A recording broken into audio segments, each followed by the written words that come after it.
Welcome to the OhioRAAM Show, number 280.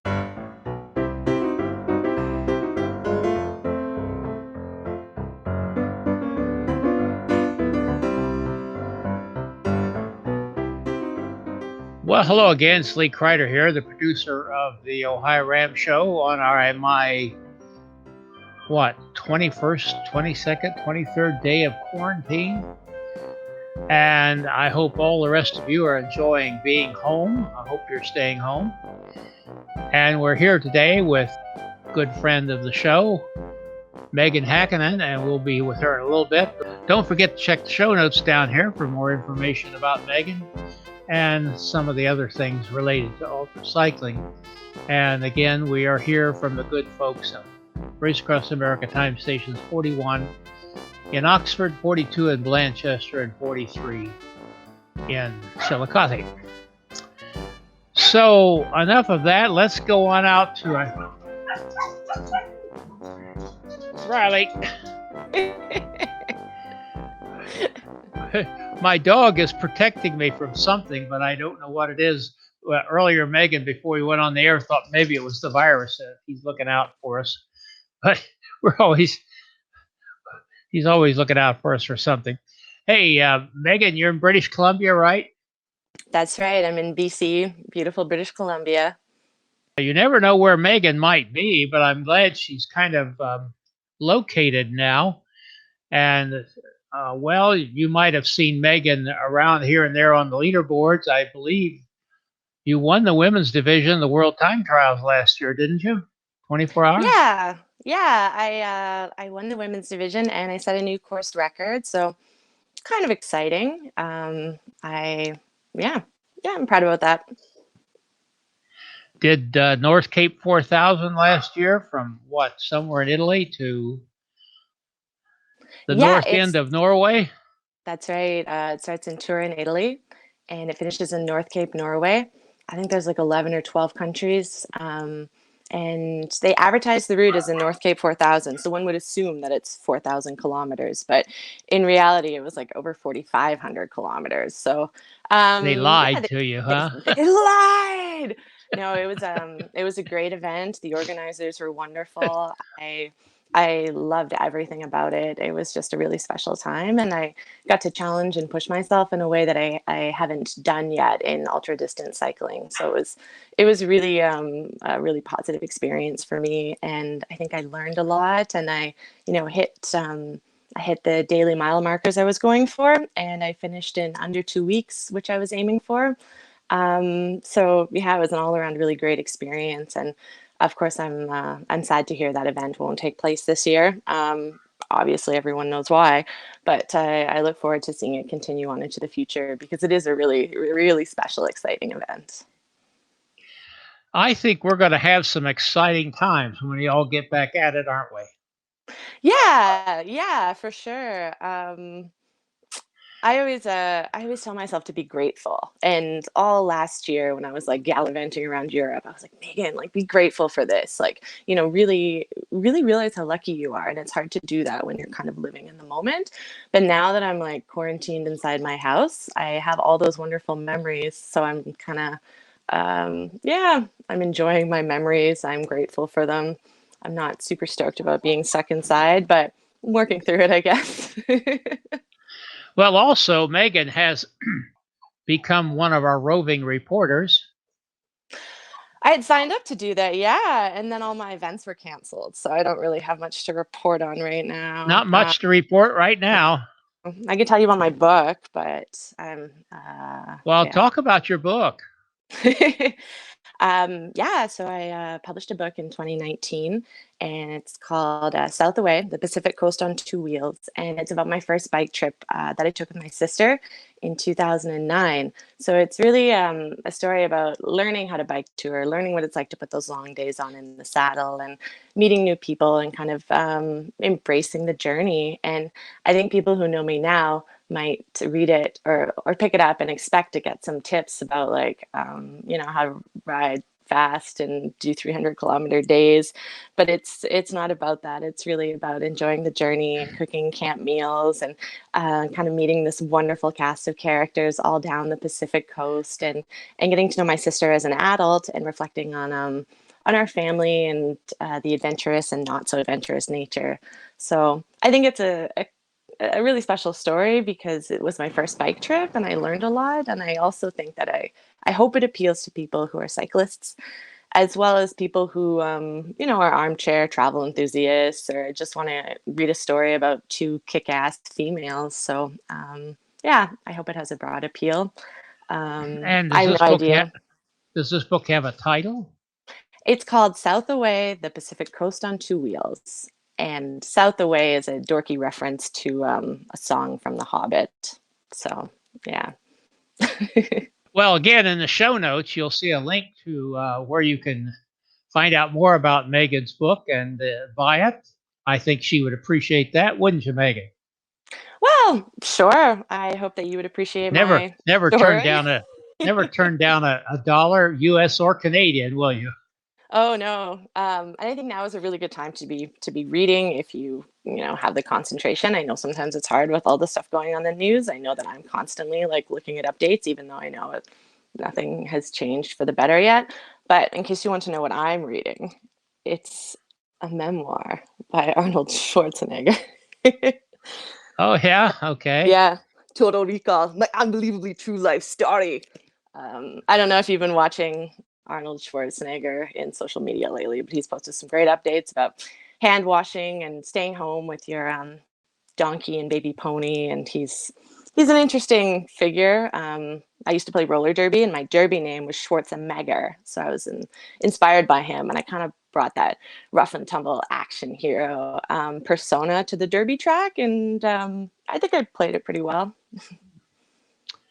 Well, I guess you are washing your hands regularly, Meaghan. Oh, all the time, yeah. I'm actually, yeah. My hands are raw from washing. Yeah, it happens, right? Yeah, but the alternative is something else. Hey, listen, on the meeting characters, isn't it true that when you travel by bike, you meet people that you never would ever meet traveling any other way? It seems like when we travel, even by car or train or plane, we spend a lot of time just trying to avoid other people. It's like we all have coronavirus. It's something about when you roll up to a location on a bicycle, people get interested, don't they? For sure. I think that's one of my favorite aspects about riding a bike is that it's easy to meet people and people are curious and a little more open and a little more generous.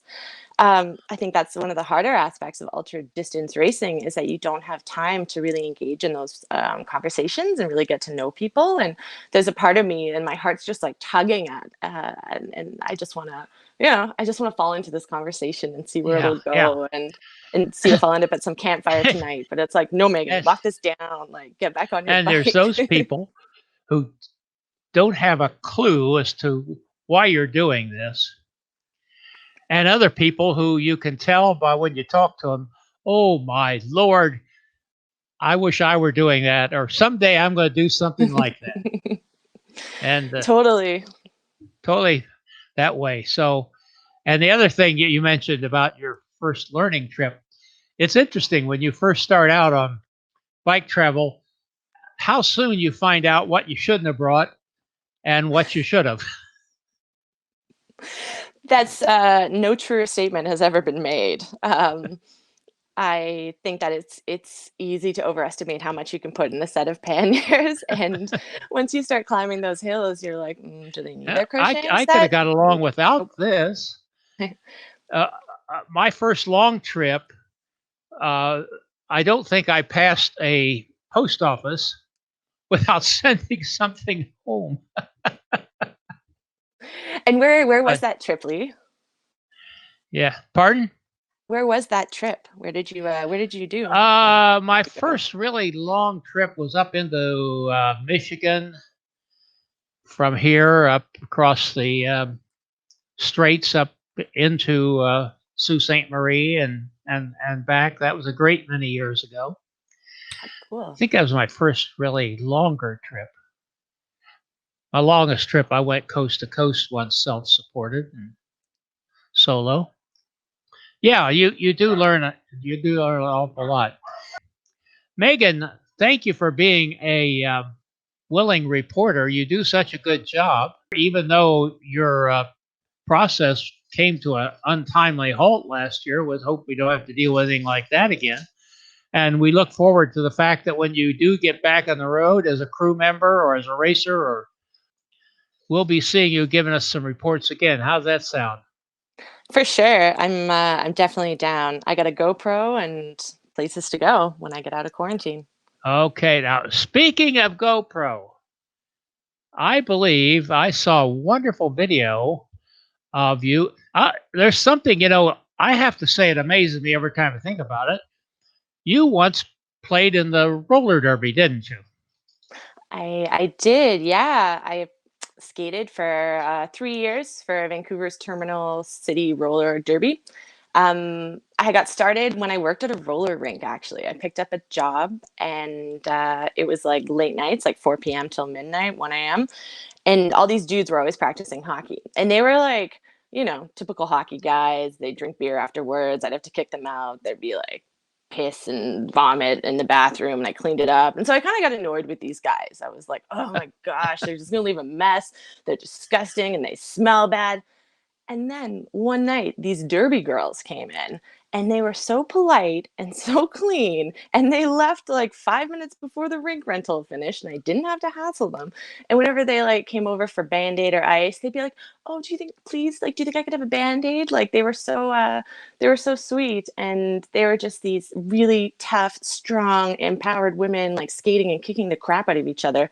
But they were so kind. And so I watched them skate and I was just in love. Like, I thought I might be gay. I couldn't believe um, how just incredible these women were. Anyway, so I bought roller skates and I used my time at the roller rink to learn how to skate.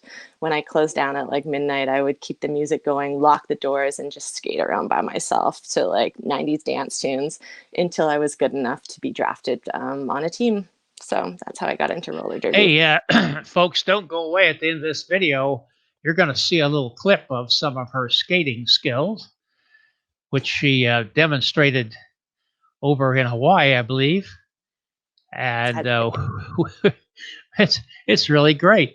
And listen, Meaghan, thank you so much. Hey, thank you for being with us.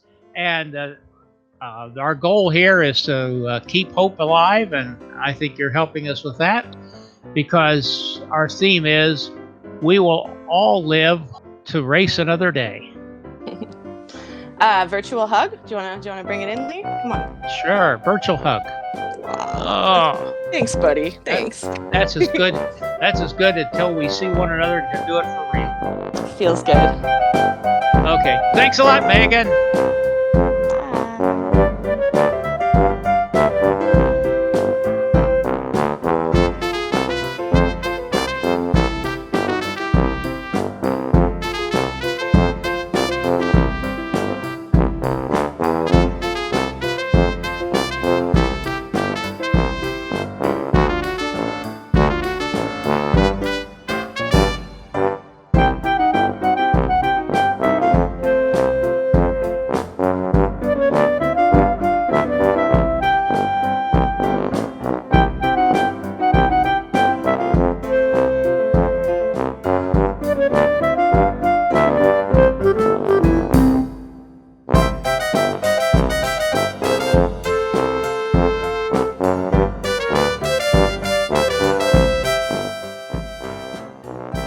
Gregory Zuber speaking. Thank you for your likes and shares.